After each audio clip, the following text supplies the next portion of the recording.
with the titles. So I'll try to fix that, but it's been so busy.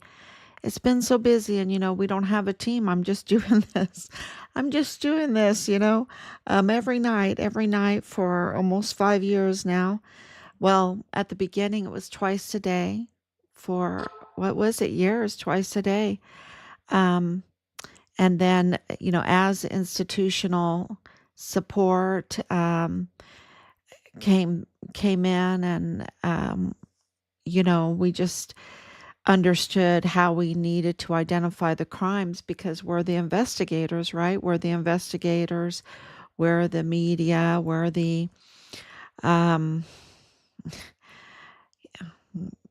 wow, wow, we the filers, right? We're the whistleblowers. We're the whistleblowers, right? And this case is not just Richard's case. It's our case also because they searched our home without a warrant. They searched our home without a warrant. If you don't know this case, and I'm just seem like I'm rambling on, I'm the mother of Richard Halliday, the Fort Bliss whistleblower soldier that was reporting criminal trafficking there on Fort Bliss and was murdered on Fort Bliss. And it's big. It's an internal. It's internal. Um, and it was a very volatile time there in 2019 and 2020. And because it was internal, they never contacted us. They they needed the time. They needed the time to hide everything. And let's see if I'm on. Let's see if everything's working. Yeah. Okay.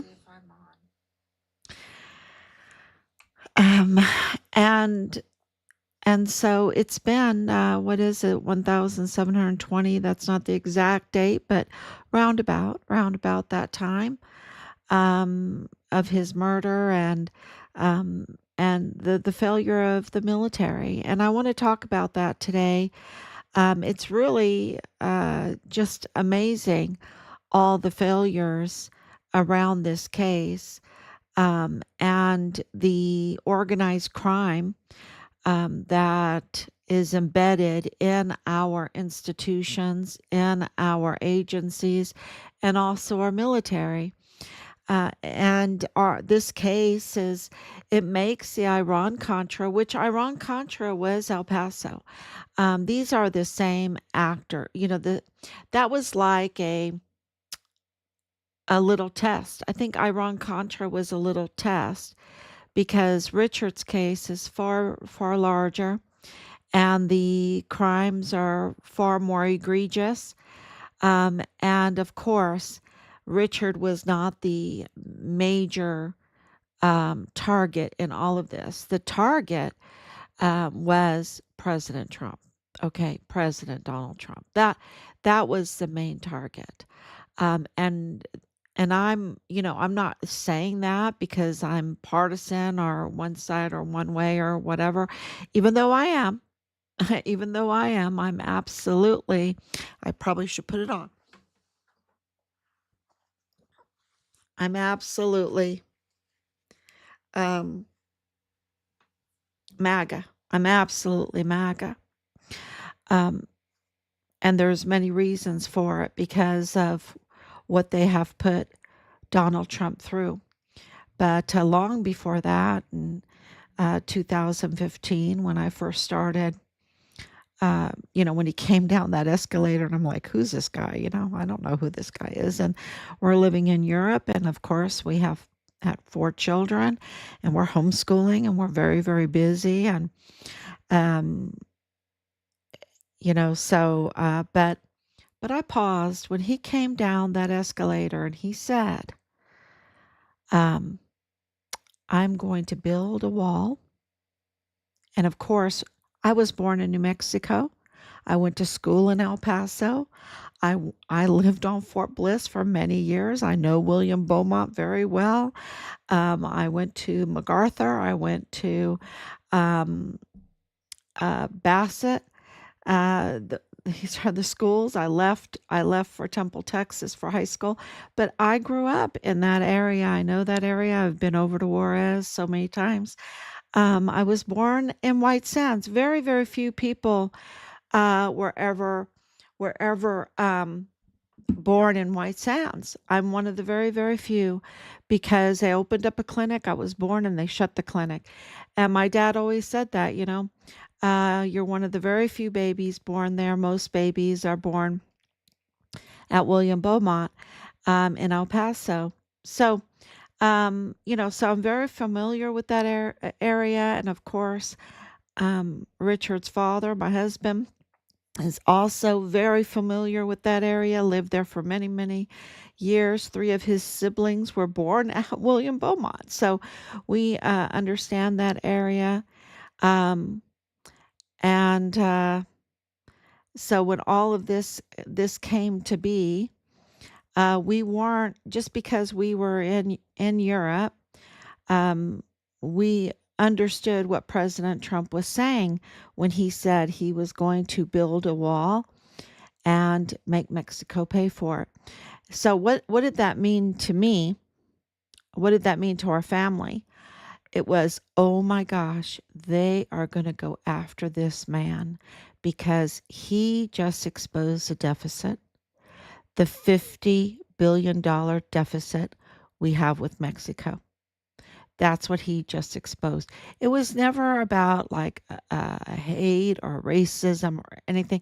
It was purely financial in our brain that he just exposed how we were being robbed. Um, and our factories and our production and everything was being sucked. I was a pro voter, right? Because I lived in Texas, in Temple at the time, and then Colleen, our eldest daughter, was born there in Colleen. Rob was at Fort Hood at the time. So, I know that area well too. I know the Leon River very well. I know Belton Lake very well. So all of this, what happened to Vanessa Guillen, later on, we understood the area, we understood the dynamics, um, and so when President Trump said that, we were we were astonished, and we absolutely in Germany, from Germany, started watching every video we could of him, every speech. I looked up his financials to know what he was all about because, what did he build? What did he do? Who was this man? Because we know who Biden is. We know who Clinton is. We know who the Bushes are. We know, you look at their financials and you know what they're about. And it's not very impressive, is it? It's not. It's a little scary. It's a little scary because they're up to no good. They were all up to no good. And here comes President Trump, and he has what? He has he he has Turnberry, right? Turnberry. It's like, wow, he has Turnberry. Is he he's just making history. He's making history. Because if you don't know about Turnberry, that is the said birthplace of Robert the Bruce. Robert the Bruce had the very short-sightedness of turning in his very good friend William Wallace, Braveheart. You know him as Braveheart. And Braveheart, William Wallace was brutally murdered. And Robert the Bruce never forgave himself for it. Um, the betrayal, he did not expect the betrayal. He was making a deal. He was making a deal, and that was a bad deal. And his very good friend was murdered for it. And William Wallace wasn't one to be murdered easily. He was a towering man. I think he was like 7 feet. I know his sword was like 6 feet long. He was just an incredible, um, incredible strong man. His father was very, very strong. And if you've lived in Europe and you get the chance to go and see all of that and learn about it, it's just magnificent. And Robert the Bruce is said to have been born at Turnberry, where President Trump owns the hotel and golf resort. And that's Scotland. And if I say Scotland and you're talking about building something, you shudder because you know how difficult it is. So to get that kind of historical piece of property and then be able to turn it into something beautiful and productive, and Turnberry, the town, just has benefited uh, so much from that. So when we learned that he had Turnberry, um, and Robert the Bruce is just, I'm going to go down he is known as Spider Man. He's the original Spider Man because in his battles, uh, because he was never going to surrender again or make a deal again after what happened to William Wallace. And he fought, and he didn't win every one of them. And he was on a run. He was on the run, and he was in a cave hiding, and he was watching a spider, and the spider would never give up. Would never give up, no matter how the wind blew the web apart.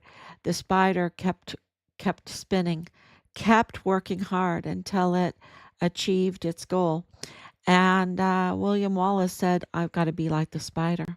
I got to be like the spider. So if you get a kilt that is a Robert the Bruce kilt, you'll see a spider sewn inside of the hem, inside of, or even on top, but most of the time it's inside of the kilt. You'll see a spider. He's the original Spider Man because after that lesson, I don't think he lost too much. Um, and he just was uh, got independence for Scotland from England, right? From England. So it was just an incredible story, and why am I telling it? Because that piece of land is not something just anyone can achieve to get, to buy, to purchase, much less to go through the government system of Scotland. Oh my gosh, it's tough, y'all. It's very, very tough there. Um, Much more tough than here, and here is tough, right? With everything you have to do, and to turn that, um, broken down place into this beautiful hotel, golf course, resort is just a huge achievement of negotiation, of going by the law, negotiation, and getting all the workmen to accomplish something that historical, that beautiful. And he also has pieces in, so just looking at his financials and seeing what he had in Ireland, what he achieved in South Korea, in Seoul, South Korea. I think he has like 4 towers there in South Korea, which is just an enormous achievement. Um, and all over the world. And so that takes a lot of negotiation, and through all that negotiation through his lifetime, he absolutely got to know the culture and the people of the world, and so we were very impressed with his financials. I posted them up. I don't know if Facebook still has them, but early on in this whole thing, when the rhetoric was so against Trump. I mean, it's against Trump now, right? President Trump, but it was always so against Trump. And I'm like, have you looked at his financials? So early on in 2015, we were absolutely impressed. And then, of course, he became president in 2016. We were in Israel. We had voted absentee ballot from Europe, and we were in Israel for that election. And we were really celebrating there in Israel. We were with, of course, Richard. We were, of course, with Richard, and it was, you know, I don't know. I don't think we hurt anyone's feelings or anything by celebrating. Um, we're not obnoxious or anything, but we were very happy to see him come on. And eh, then it was just obvious after that that the deep state, and there's absolutely a deep state, and we've been proving it with this case. And of course, Sean Bernabe is deep state. Okay, Sean Bernabe, Lieutenant General Sean Bernabe is deep state. He is absolutely treasonous. He's absolutely serving a foreign and domestic enemy, embedded in our beautiful uniform, wearing our beautiful stars, getting our beautiful, very expensive benefits as a general with everything. He gets everything, transportation, help, aids, everything, house, living expense, everything, vacation time, an amazing retirement package. And he is absolutely a traitor. He's absolutely a traitor, and he's treasonous, and he needs to be stripped from our uniform and our stars. He has no, we don't want someone like him in our uniform and in our stars. Okay. We don't. And it really makes you wonder what the hell the Senate Arms Committee was thinking, right? Because it makes you really wonder who their loyalties are also for promoting such a rotten, treasonous traitor man. And he is, and I'm not just saying that. I try to be very careful, but he is. What I'm saying about him is very kind. Okay, it's very, very kind because he's far, far worse. Okay, he's far, far worse. You have to remember that under his watch, the emergency intake center was built. It housed 10,000 children at a time on Fort Bliss, and they trafficked 10,000 children at a time, um, hundreds of thousands of them. And we're hearing that it's close to 1 million now that were trafficked and that are now mostly dead. You cannot, what I'm saying, um, that he's a traitor, that he's treasonous, that uh, he pollutes he he pollutes our uniform. He pollutes our stars. He pollutes the command. He is a danger to our country. He's a danger to every service member that comes in contact with him or is under him. He cannot be allowed to stay where he is at AFRICOM Europe. He's in probably Stuttgart. He just cannot. And what I'm saying about him is so nice because it's far, far worse.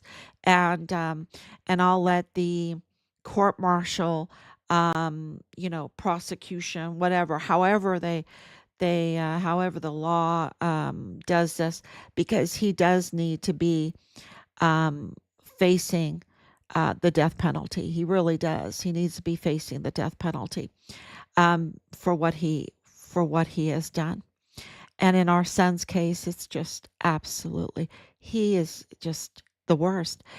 He's up to no good. He was up to no good with Veronica Escobar, the representative, which, she absolutely needs to be arrested also. So it is very, very clear that the cartel tied um, foreign and domestic enemies absolutely were embedded and are still embedded in our military and in El Paso in the agencies. And I'm sure, because we hear that they are um, investigating Arizona, every county in Arizona for election tampering, the voting, and everything like that. And I'm sure, well, I know for a fact because of the way they have set up things, even with the largest ISDs, Ysleta and Socorro and El Paso, the ISDs with, of course, El Paso ISD. That's how they manage, tamper, and everything with elections. And with those elections comes the managing and the manipulating and the fraud around the elections for contracts, for any kind of contract. So they do it through the ISDs. It's very, very clear. And but I really wanted to focus on the military because it is it is so difficult because I want to talk about the Mayella Crucius. And so let's say that Sean Bernabe did not know about the deep state um, criminal group, Mayella Crucius criminal group. And they are so criminal, right? I don't know um, how they're not being arrested at this point. I really don't know. I don't know. It is, it's beyond me. I'm like, where's Pam Bondi, right? Where's Pam Bondi? Where's the FBI?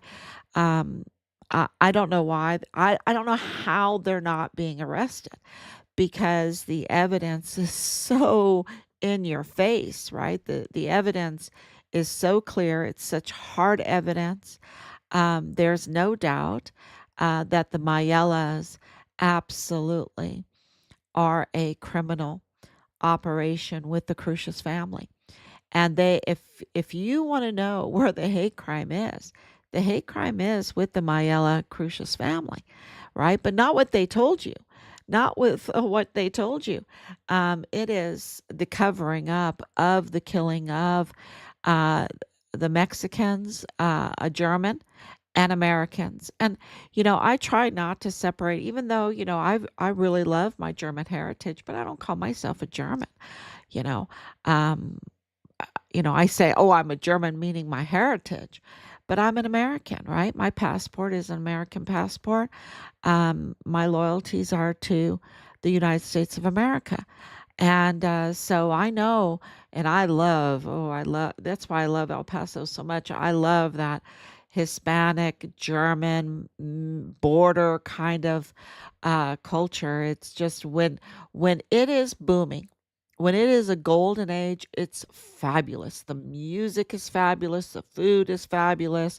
The just the whole atmosphere is fabulous. And I think everyone that lives in El Paso would absolutely agree. But when you have embedded, cartel tied up to no good, thieves, larceny of the heart, murderers that are protecting the murderers, going into the system, extorting the system, taking advantage of the system, while serving foreign and domestic enemies, and protecting killers of people that are shopping in a Walmart, um, or there's more to it than just that, y'all. There's more to it than just that, because and it's all going to come out. I'm just saying, there's a lot more to it, but um, because their target was President Trump. But things were very chaotic at that time because President Trump had Richard Halliday. Okay. President Trump had Richard Halliday. And, uh, you know, Richard was standing up to the criminal trafficking. He was the brave one, he was the courageous one that was pointing out the cowardice of the likes of Sean Bernabe or Clem Coward or Jay Pollan or David Park or um, Michael Roddick or you can go up the chain of command um, to Major General White. I think he was Major General White. Um, so it's Dauber. Sorry, I always forget Colonel Dauber. But I haven't forgotten him. He's on the list. Colonel Dauber, he was up to no good. They're all up to no good, especially Lieutenant Colonel Michael Roddick. We haven't forgotten about him, but we're focusing on, the command. They could never do what they did if they didn't have agency and um, institutional support for the crimes that they were doing. And Sean Bernabe absolutely gave it to them, and so did Donna Martin, and so did General Mealy, and so did General McConville, and so did, of course, Michael Garrett. And then, of course, we have David Stewart, who absolutely, all of them should be facing the death penalty. I mean, really, because it's treason what they did. They're absolute traitors. Absolute. They're not little traitors. They're huge traitors. They are just absolutely treasonous. And I'm going to put out, because David Stewart's still active duty, and it really breaks my heart. I met his wife, and I met his daughters. It breaks my heart, but I'm sorry. The husband father is an absolute traitor and cannot be trusted. Cannot be trusted. No more. We watched him become a massive traitor and commit treason. We watched it in front of our eyes. He had a choice. He had a choice, and he took the dark side. He took the dark side. Now, Sean Bernabe was always on the dark side, okay? Sean Bernabe, David Park, Jay Paulin, Michael Ruggiero, Arona and his wife, Serena Arona, and of course, um, all Leilani Hart's group and all, they've always been on the dark side. But David Stewart, they absolutely, he chose them. He chose them. He chose Leilani Hart. He chose Arona. He chose uh, uh, Michael Roddick. He chose Dallas Hart. He chose um, the Command Sergeant Major Jakovitz. He chose, because Jakovitz was always on the dark side. Okay, he's always on the dark side. Even though he wanted to tell us something, I don't know what wanted to tell us. Now I don't think it was anything good. Um, but because their target was their own financial gain, their next star, of course, but it was at the price of destroying President Trump, because President Trump had Richard, and Richard was willing to be a whistleblower. And you see, President Trump, and I'm sure there were other whistleblowers. Okay, I'm speaking as the mother of Richard Halliday, right? I'm sure Asia Graham report got in. I don't know if how all that worked out. Um, I know that the soldier by the name of Graham, that was a whistleblower in her case, the witness in her case, he was also run down, um, and his life was taken from him. So Glennon Oakley Jr. Um, that is also always on our minds. But I'm speaking from Richard.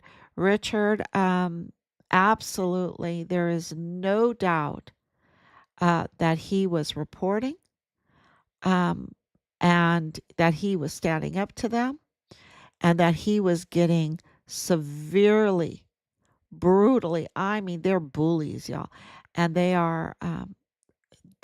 absolutely abuse their power and all the tools that we've entrusted to them, and weaponized the tools that we've entrusted to them against Richard. Absolutely.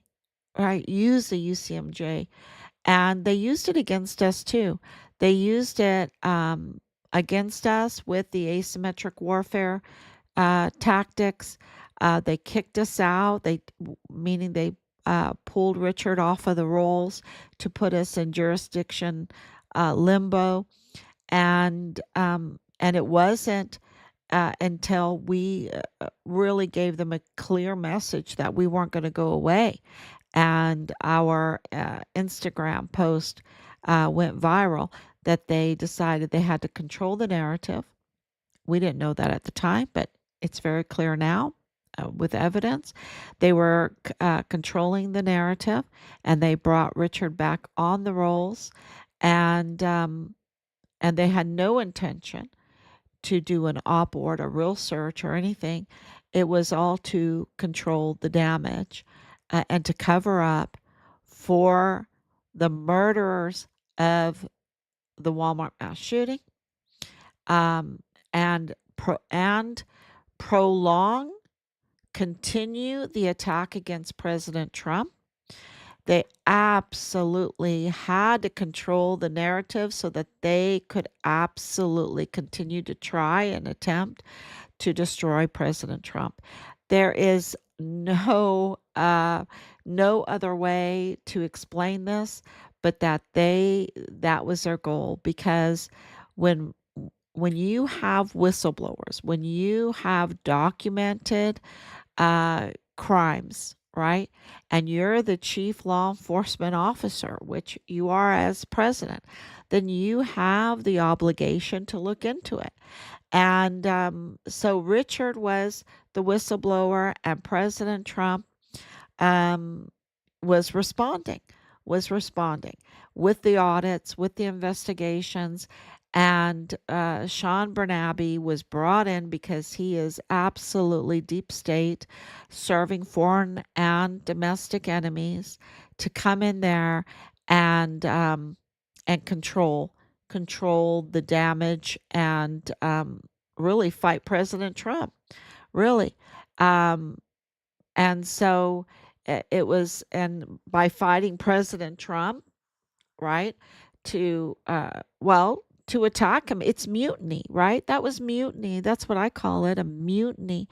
With Mealy, a mutiny; with McConville, a mutiny; with Donna Martin, a mutiny. She was IG. She was provost marshal and the IG of the army. Absolute mutiny, right? And David Stewart, mutiny. Clem Coward, he was sent to Washington D.C. in a cushy Pentagon job to research women in the military or something like this, or rape of women in the military or something. I don't know if I'm allowed to say that on this. They're probably gonna flag it now. But that is, it's just a crazy story. You can't make it up. It's just the way things happened, and they are absolutely brought in to fight President Trump, right? Just a mutiny to unseat him as President of the United States, as Commander in Chief of the military. And so they were clearly, we have evidence over and over again, they were not obeying his orders. And, to have for President Trump not to get rid of Sean Bernabe at this point is kind of shocking to me, because he absolutely needs to. President Trump, if you're listening, you need to get rid of Sean Bernabe. Um, his job is to betray you. His job is to not obey your orders. His job is to be up to no good with his service members and breach security and endanger um, our American forces. That's his job. He cannot be allowed to stay there, and he absolutely was shaking up, really in a very, very bad way, Fort Bliss. It was so bad, and he left He left it in a much worse case. So he left the base to go to Fort Hood in the hands of the cartel. In the hands of the cartel. Um, Absolutely just stunning. Um, uh, Controlled by the cartel. And what do I mean? You mean that he didn't know about Veronica Escobar? He was meeting Veronica Escobar. And Veronica Escobar is absolutely cartel tied because she is cartel tied with Mario Raskin Ortiz, the chief medical examiner, the judge. He's a judge, right? He's a judicial officer, and he adjudicates the cause and manner of death in capital cases. So he's absolutely a foreign national, but he's here illegally, and he's absolutely cartel tied, and he's absolutely cartel tied to 3905 Bliss Avenue, which is Rosa Maria Valdez Garcia, which is Danae Katzen, which is Belen Rocha. And, you can. David Candelara, I mean, big players there. So and of course, he gets almost $500,000 of taxpayer money a year. That's approved by right now. It's Ricardo Samaniago. He is the county judge right now. But when he first came in, when he was first brought in, he was brought in by Veronica Escobar when she was the county judge. And so Veronica Escobar met with us. That was all, that's a long story too. Um, and she absolutely met with Sean Bernabe, and Sean Bernabe picked and chose what media to bring in, and it was uh, David Candelara, right? It was Natasia Paloma. It was Angela Kacherga. And these are all cartel tied. Okay. These are all cartel tied. And where else can you can see it very, very clear in the DA's office um, with Bill Hicks, with Montoya, uh, you know, and sometimes I think Montoya is related to them because he just looks like them to me. I don't know. Do you think Montoya looks like um, the Ambrose family? I don't know. He just looks like the Ambrose family to me. He has the same ears and that. So I don't know. I don't know. Someone maybe with some forensics out there can let me know if that's true. But there's family connections and all of this. There's so much of that going on, and um, uh, and if you're qualified and if you're duly elected and everything, and you're doing everything by the law and you're playing by the rules, uh, you know, uh, okay. But no, you got other situations where people that are more qualified are being prevented from getting a job. And and you see what happened to Yvonne Rosales, and she is right now really the holdover DA. So and she's I guess I don't want to speak for her, but she hasn't come back, and I think it's because I mean, wouldn't you be afraid? Wouldn't you be afraid if you knew the DA's office is full of cartel, right? Cartel operatives or cartel tied operatives, right? Or people that are covering for the cartel, right? People that are covering for the cartel and, aiding and abetting the cartel, right? Aiding and abetting the cartel. And, you have that very clear with the Mayelas because they were with Jaime Esparza and the DA's office aiding and abetting the cartel. And they were with the Cruciuses in the federal courthouse aiding and abetting um, the cartel with David Candelara. I mean, with David Guadarrama, Judge Guadarrama, and who was interning for David Guadarrama. It was Priscilla Mata, and Priscilla Mata is now in Ysleta ISD, of course, to you know, have her way. Uh, um, and um, there's a lot of funny business there, a lot of funny business, and it's just taken almost 5 years to see all of this going on. And what I'm trying to tell you is, are you convinced that Sean Bernabe, as a general with all of his intelligence, didn't know this? That he didn't know what was going on? That he didn't know that there were all this cartel?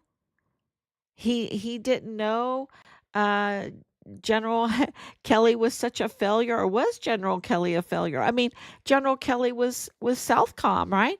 General Kelly was supposed to take care of all of the murders and the dangerous cartel activity that was happening over in Juarez, that was spilling over into El Paso, and it didn't happen. It got worse and worse, so much so that 10,000 children at a time were being trafficked on Fort Bliss, through that border, through Fort Bliss, with all everything being paid for by taxpayers, and all the contracts given camp, the death camp. We were paying for the death camp for hundreds of thousands of children. And you don't think that Sean Bernabe knew the abuses that were going on in that death camp? He was, I'm German. All I think about is, oh my gosh, where, Sean Bernabe, he's over a death camp. He was commanding over a death camp. And while he's doing that, he's doing everything that he can to lie and obstruct and manipulate the murder of a whistleblower soldier reporting on the criminal trafficking, who's he obstructed. Who do you think got Judge Rodriguez's whistleblowers report? It was Sean Bernabe, with others, but Sean Bernabe received that report that named Leilani Hart, that named CID Tavita Nusa as tampering with Richard's uh, investigation, and and identifying them as suspects in the murder of Richard Halliday. And what did Sean Bernabe do? He whitewashed it. And so when I was told that, oh my gosh, you know, this was turned in and it got whitewashed. Did I believe it? Yes, because I had seen it in front of my eyes with Nadal Baim. With the Nadal Baim being that whole report, him being the father-in-law of Lieutenant Colonel Bugado in the G3 of the 32nd ADCOM, and Brigado is up to no good, okay? He has a lot of problems. He has dirty hands. And do you think that Sean Bernabe didn't know that? Sean Bernabe knew that. Sean Bernabe knew who Nadal Baim was and lied to our face. So when Judge Roger Rodriguez had sent his whistleblower report to Sean Bernabe, naming the prime suspects, uh, and it was no uh, coincidence that Leilani Hart is Richard's platoon leader's mother, Dallas Hart. Dallas Hart is Richard's platoon leader, and Leilani Hart is his mother, and they're tampering and being named as the suspects in the murder of our son. And Sean Bernabe is whitewashing Nadal Baim, who is, selling $3 million worth of, trying to sell uh, um, ammunition to the El Paso Police Department. Where did he get that ammunition? Where did he get it? The absolute trafficking, criminal trafficking of humans, of children, of weapons, of ammunition, of equipment, of substance abuses, right? Substance abuses. Um, and Sean Bernabe didn't know that. You had under his watch a 14-year-old girl living in the barracks being to the highest bidder, to the highest bidder in the barracks, night after night for 4 months. 4 months before, he's like, okay, well, maybe we got caught now. Maybe we got caught. Maybe someone out there has some character and won't put up with this kind of child abuse. Um, and that kind of child abuse is called R star PE. R star PE, right? So, yeah, that and I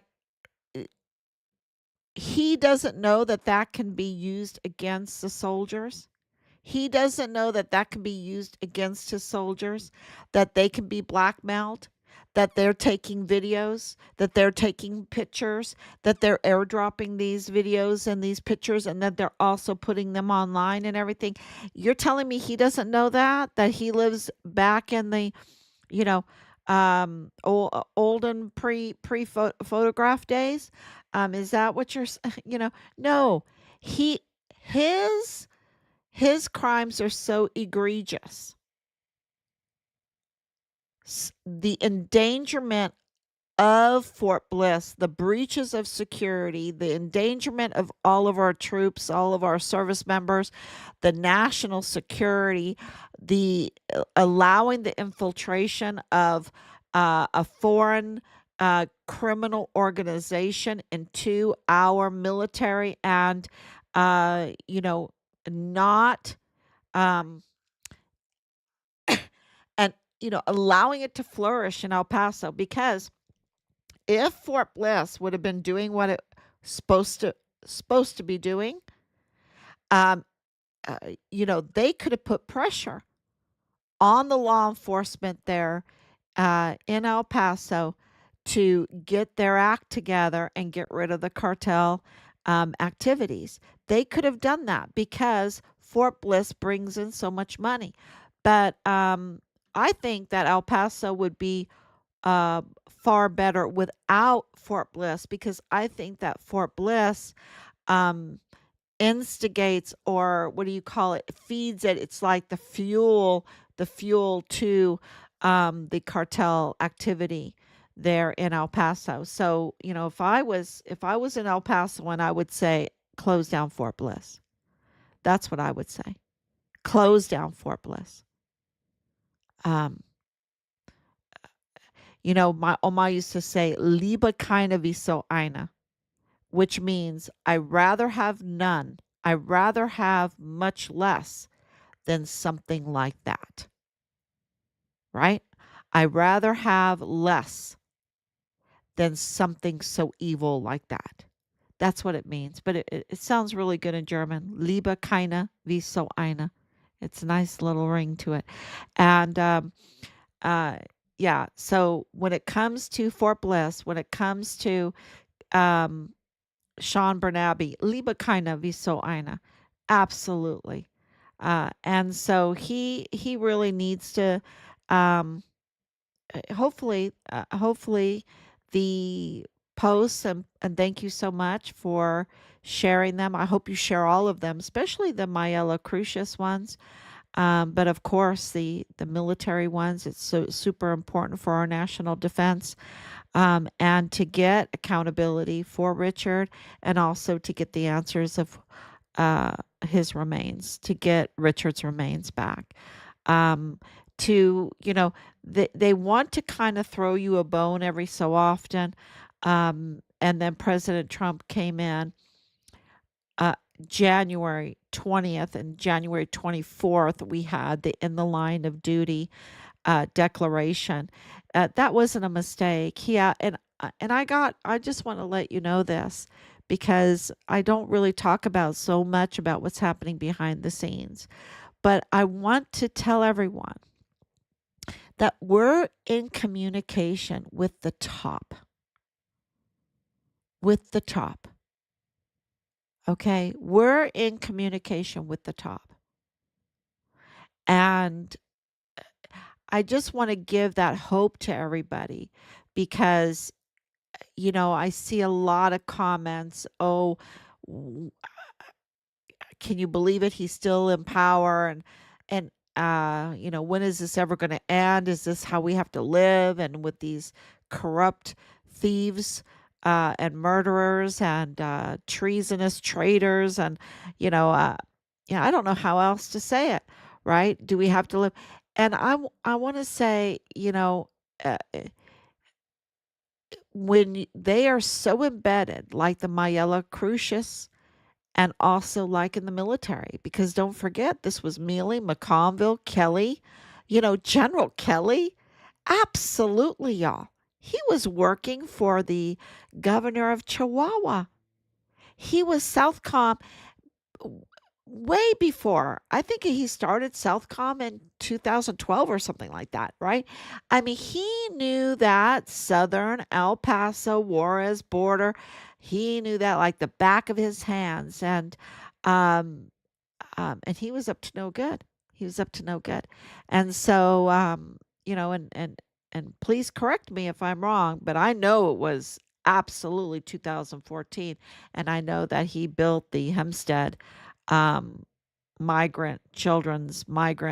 Well, they call them unaccompanied. No, taken children in Florida, and his company was all about contracting for the children's death camps. Um, yeah, he's just up to no good.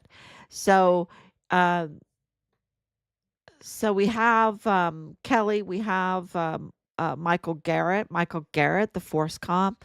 Very close connections with Washington, D.C., very close connections with North Carolina and Fort Bragg, and of course, the Force Comp over Fort Hood with Vanessa Guillen and with Richard.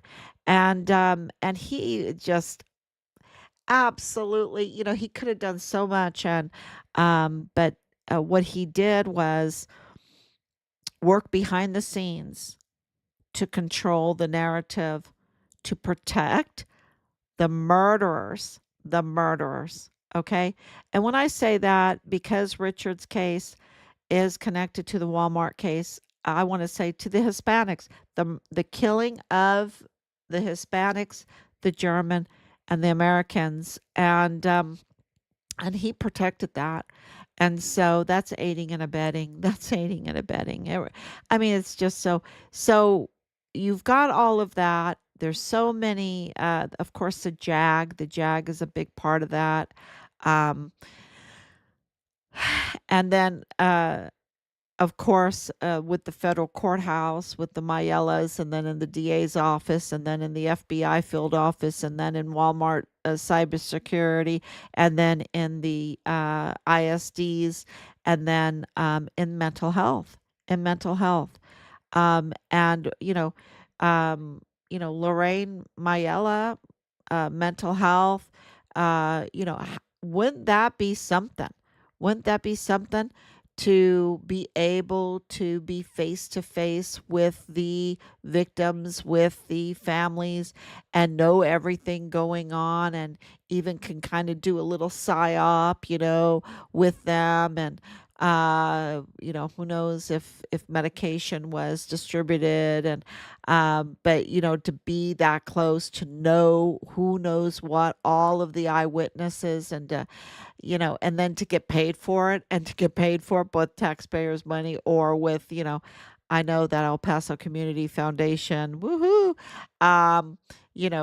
really gave a big donation, for that. So, they're up to no good.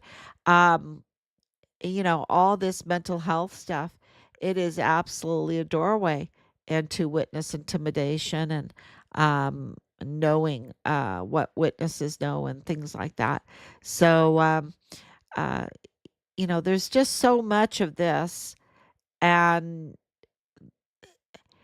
but the main point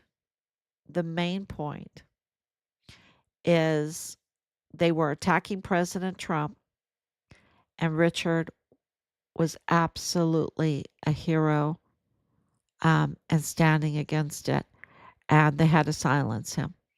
I think they had to silence, of course, Glennon Oakley Jr. And I love to put Glennon Oakley Jr.'s face next to Richard's because they're both so beautiful, right? They're just makes me cry. Um, what they did. Um, I'm just thinking of Glennon Oakley Jr.'s video on the day of August 3rd, 2019. That's Dallas Hart's birthday, by the way, and I don't think that's a coincidence. Um, but yeah, Glennon Oakley, and just really, really sweet, really just a nice young man. And and he was found um, April 8th, April 8th, 2020. Richard, July. Um, of course, right during the whole uh, um, Vanessa Guillen, the whole Vanessa Guillen finding her. So, uh, yeah, and you don't think that Michael Garrett should have uh, done his utmost? No, he was too busy covering it all up, y'all. He needs to face the harshest. I don't know if they can get the death penalty. I hope so. I hope so. Um, for what they've done, it's just so bad. And I'm just thanking everyone for sharing that. And all the comments are just amazing. The comments, people get it. The soldiers get it. They understand. And of course, there's some infiltrators in there, but very few, very, very few. The people get it. And I think that President Trump absolutely, well, he has a mandate. He has a mandate. And, he absolutely knows about Richard. He knows about Richard. Um, and he knows what's going on in El Paso, and he knows it's just it's not even 100 days yet. And I think uh yeah, we'll see. We'll see. I think this is from day one, um he has shown that it is a huge priority. So we are absolutely going to fight right beside him, and have faith that he will deliver, that he will do what we have mandated him to do as our president of the United States, as our chief law enforcer, as our chief magistrate, and as our commander in chief. Um, we are absolutely going to stand beside him and fight. So, thank you so much. Thank you, Anicia, for coming on all the time with your prayers and your love. We are burning the midnight oil, but it just can't be helped. Um, and I know I said I try to always come on. I think, oh, I'm going to come on in the afternoon, but it's just been really, really busy. And of course, this is Holy Week. There's things that have to be done for celebration, right? For the upcoming celebration. So, I just want to thank everyone for your patience and for your love and for sharing all of the posts, um, because the people get it. The people get it. I don't think you should be afraid anymore. I mean, it's up to you, but I think you can share now. Uh, Absolutely, because the way the comments are going, it's just amazing. People are absolutely, they get it. They get it. And there's so much rhetoric out there that's false rhetoric that makes you think that the enemy is larger in number than what they really are. Um, it's like a phantom, like a big dark cloud or whatever, but you can just kind of wave your hand or whatever, and it's like a pesky cloud or something. Um, So I don't think they're as big as um, they make out because of their media control and how loud they are. I just don't think they're as large. So we are getting traction, and I do want to tell you that we are in communication with the top, and I think that um, yeah, as soon as I'm allowed to say more, I will absolutely say more. So thank you so much. God bless you, and we will be back